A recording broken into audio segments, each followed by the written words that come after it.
Implementing this knowledge is gonna deepen your meditation practice, is gonna make it so much easier to activate your pineal gland and open your third eye, but it is probably gonna ruin some of your favorite foods for you. So if you don't wanna know this, then click away now, you've been warned.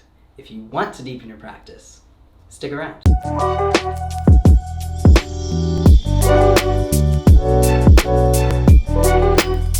What's up guys, Namo Himalaya, long time no see. For those who don't know me, I'm Stephan from Shared Reality, and today I'm going to share with you the 5 foods that you should avoid to deepen your meditation practice. Now, I've been cutting these out of my diet for the past few months, only successfully for the current month for some of them, because some are easier to give up than others. Now, why do these foods affect us? Well, I think it's important to start off by talking about the 3 gunas.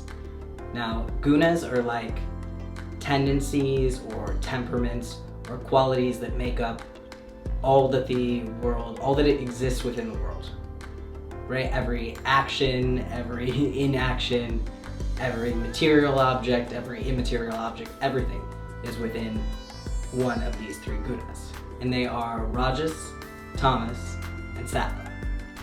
Now, rajas is going to be like your action. It's going to be your passion, your really strong emotional feelings, right? Like anger, restlessness, passion, things that are really forceful, really action-oriented. Tamas is kind of the opposite of that. All 3 do have their place. Tamas kind of gets a bad rap because it's more lethargy, inaction, laziness. But there are times, of course, where you're gonna need to rest, where you need to take a step back. And then there's sattva. And sattva is like consciousness. It is balance, it's harmony, it's peace. So things that most yogis are trying to attain, right? So as these 3 gunas govern all things, they also govern food. So you can eat food that is rajasic, you can eat food that's tamasic, or you can eat food that's sattvic. And the yogi's goal is to increase sattva within them, within their life, increase that balance, increase that harmony, so that it levels out both the rajas and the tamas. Because again, like these things fluctuate within us. There's always one of the 3 is more predominant, but you ideally want to balance all of your gunas so that you can live a balanced life. So eating sattvic allows us to do that. So what is food that falls into these categories? Well, rajas is going to be your like super spicy food, super flavorful, pungent, dank food. Basically, all you can make good food in any of the categories, but it increases that rajas in your body. So that's why you see like monks and yogis and people often avoid like super spicy food, super flavorful food, lots of sauces, like all these things. Tamas is gonna be like your fried food, your just rotten food that's filled with preservatives, food that just isn't suitable for consumption any longer. And you might think, where does that have a place? Where does that? But as with all life creation, death and decay comes at the end of that too. So tamas, in the wild, is what helps vegetation break down and things like that. And then sattvic food is gonna be fresh fruit, fresh vegetables, really anything just clean and light and healthy. Nuts, fruits, vegetables, all that good stuff. And so eating sattvic helps you balance, helps you increase the sattva within you, which helps you balance all 3 gunas.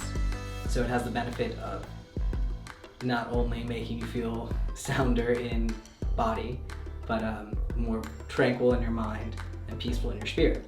So what are the 5 foods that you need to avoid to follow this sattvic diet?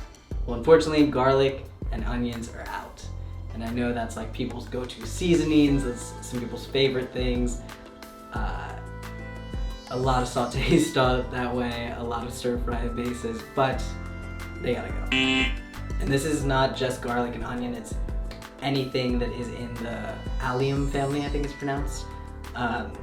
So no shallots, no chives, nothing of that nature. And this is just because of that pungent, strong flavor that puts it in the Rajas category.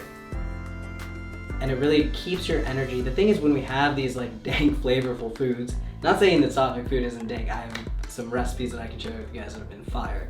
But when we have these super flavorful foods that inspire these energies with us, that really keeps us tied down to the earthly realm. You know, it's hard to bring your energies up into third eye and really move them out through the third eye when you're so distracted by all the sights and sounds and senses of this realm. Meat is a no, obviously. I've been vegetarian for 15 years, long before I ever started my spiritual journey, just from an environmental animal rights perspective. But the sattvic diet is really about compassion. So eating meat is a definite no, because when you're killing something, you're ingesting whatever energies they felt in their last moment. You know, there's a scene in August, Osage County, where I think it's Abigail Breslin is like getting made fun of by her family for being a vegetarian. It's very relatable to me back in the day. And they make fun of her because she's like, I don't want to eat fear. And they're like, what do you mean eat fear? And she's like, well, the last thing the animal felt before it got slaughtered was fear. And I don't want to ingest that energy. But that's actually kind of very similar to my practice and our lineage and what is taught and why we follow a compassionate diet, because you are absorbing those energies. So meat is a definite no. And you not only want to be compassionate to the animals, compassionate in the way that we source our food, you're going to be compassionate to yourself as well. So intoxicants are off the list. That means, of course, no alcohol, no drugs, things of that nature. You want to keep your consciousness alert. But it's not only alcohol and drugs that you must avoid, because we have a lot of intoxicants that we've built in to our society that we just pretend aren't drugs, right? So no caffeine, which means you gotta get rid of that morning coffee, even the morning tea. If it's not herbal, don't do it. No green tea, no English tea. I'm sorry, they have caffeine. And you know what? Even chocolate has caffeine. So unfortunately, chocolate must be on the out list as well. But cacao is a great substitute for chocolate. It's naturally sweet, so it doesn't require as much sugar, which reminds me, I didn't add it to the list of the 5, but refined sugar is on the out as well. Basically, you just want to prioritize your health. You want to eat naturally from the earth, not processed, and just in a compassionate manner. So what do we got so far? We got garlic, onion, no meat, no intoxicants. Oh, no mushrooms. This one was a big letdown for me, but it's actually been easier to give up than I thought. Obviously, being a vegetarian for 15 years, mushroom was kind of a big staple in my diet, but it's easy to find things to replace it with. And I think the reasoning is just the same as the garlic and onion. It's that it's such a powerful, pungent smell and flavor that it really keeps your senses down here on the earth. Especially the mushroom coming from the ground and growing, fungus growing in the way that it does. Very, very earthen, very, very much grounded to the earth, which doesn't sound like a bad thing because we want to be grounded. But when you're trying to go deep in meditation, it does kind of work against you. So on the subject of a compassionate sattvic diet, can you do dairy? That question always comes up. Well, in my practice, we say eggs are a no. I just avoid them entirely because it's really hard to find ones that are acquired compassionately. Dairy is a little different because in my practices we use ghee lamps. We make little diyas and fill them with ghee. And then there is the association of Lord Vishnu, one of his incarnations, being a cow, so there is some benefit to having cow's milk as well. So as long as you know that the cheese that you're eating or the milk that you're drinking was sourced sustainably, that the animals were well treated. I know I'm very lucky here in Oregon that we have some local farms and some local cheeses, and so I can actually go there and see how the cows are being treated and know that it's well. But if you're just at like a big box supermarket or a restaurant, I would say avoid it. And when you are at the supermarket, definitely be sure to look at the labels, because even things you wouldn't expect to have it at all will like randomly have garlic put in it or onion put in it. And I'm like, why did you have to ruin, like, can't use this sauce, can't use that, blah, blah. But it's kind of nice because in the past, So I'm on this like 30-day spiritual journey right now, and that's what like I really had to give this stuff up for. I was already kind of trying to do it for my own practices, but this was like, okay, within this 30 days I'm gonna play full out. I'm gonna give it up for this. And in doing that, you know, because during the pandemic, I've been pretty much living on like takeout and protein shakes this entire time, like not wanting to cook for myself, not wanting to deal with it. And eating sattvic has kind of forced me to reverse that and to actively every day spend time with my food and think of my food and how I'm compiling it, how I'm putting it together. You know, a lot of dried beans, dried chickpeas,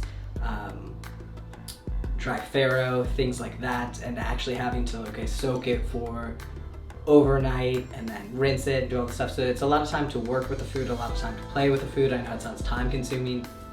There obviously are like green chef and purple carrot and other things that you can do that you can just leave, that make it quicker, and then just leave the garlic and onion out or whatever. So if it's your diet, if you are on time crunch. But I really have enjoyed actually having to go to the grocery store more often, getting fresher foods, and then, you know, spending time with my food, really taking the time to show gratitude for it, appreciation for it, and recognition for all the places, like all the hands that have passed through, you know, from the farmer to the delivery person to the stock boy to getting his way to my table.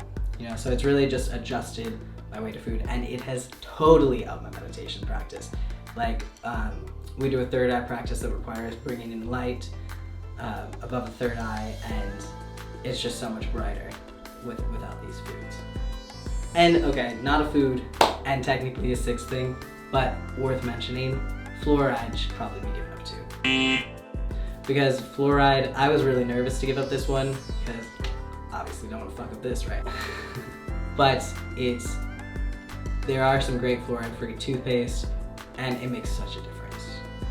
You know, check your locality too, because some places do put fluoride in the tap water, but honestly, alkaline water is the way to go anyway. It's healthier for you, it's better if you can't afford one of the machines that hooks up to the faucet, or you live in like a rental or something like my situation. There are a lot of pitchers that actually do naturally mineralize the water and take out that fluoride and other substances that you don't want in there if your locality does put it in the tap water. So to recap, I know that was a total stream of consciousness video, but to recap, buy garlic, goodbye onion, goodbye mushrooms, goodbye meat, goodbye alcohol and drugs, and fluoride as the secret six. You know, I know eliminating these things from my diet, not consuming them at all, has really helped deepen my meditation practice. I hope it helps you as well. Let me know if you're trying out the sattvic diet, if you found any good recipes, if you got any other tips or tricks, and tell us where you're tuning in from too. That's always nice to hear. So guys, I hope you got some benefit out of this video. If you did, please be sure to hit that like button and subscribe. And don't forget to hit that little notifications button too, because I'm committed to bringing you 3 new videos a week, so we can all continue learning, growing, and not only survive, but thrive in 2022 and beyond. Thank you. Love you.